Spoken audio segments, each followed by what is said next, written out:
Hey guys, this is Comic Uno, and today I am doing a review for The Loud House. So let's get started. First, I want to say sorry I did not have a Loud House review last week. It just was a busy week, didn't have a chance to get in front of the camera and watch the episode, so I'm sorry about that. I just finished watching the Ghosted episode.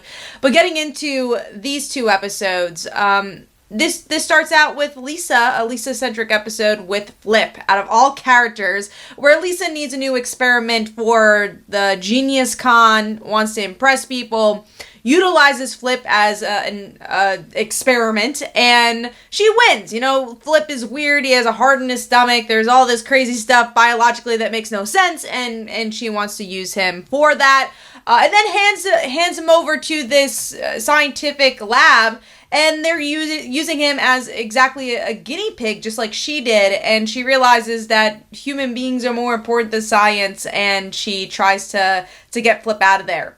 I thought it was an okay episode. I'm not a huge fan of the Lisa-centric episodes unless there is like a moral of the story, which this one does have a moral of the story, but I think it kind of is a bit uneven because there's so much like grotesque humor in this episode, and I usually don't mind that with The Loud House because usually it's spread out throughout the series. It's not in every episode, but as of recently they've had a bit more grotesque humor and didn't quite work for me on this one. And I don't know if the moral of the story was any different from any other moral of the story, which really shows is Lisa really learning any lessons in these episodes. I don't know. So wasn't my favorite episode, but overall an okay one if you like Lisa-centric episodes and want to see more Flip and see a dynamic we definitely haven't seen before.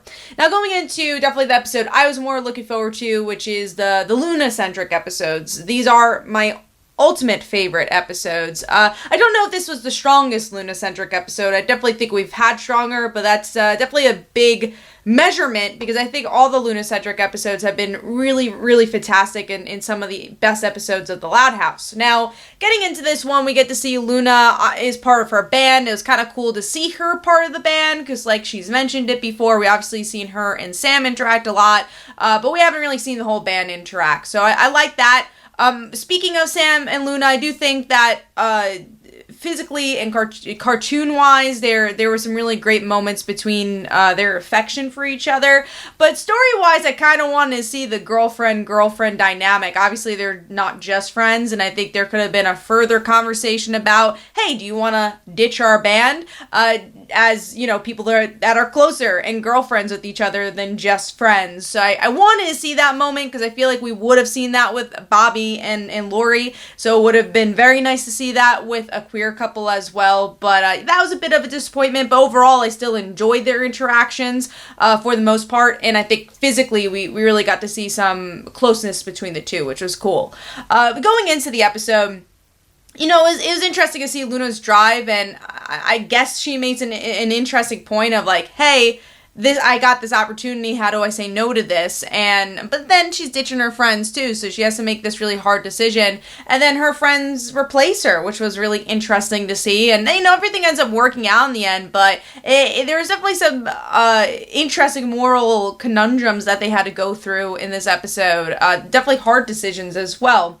So overall, I thought this was a solid episode. Definitely probably the best episode of the season thus far. I know it just started, but not my favorite Luna-centric episode. I do think I had some hiccups here and there, but the music was really good for this one, and that's always great to see with the Luna-centric episodes as well.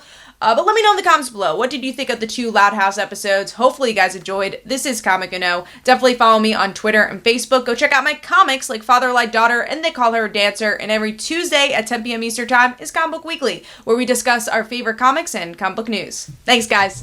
Bye.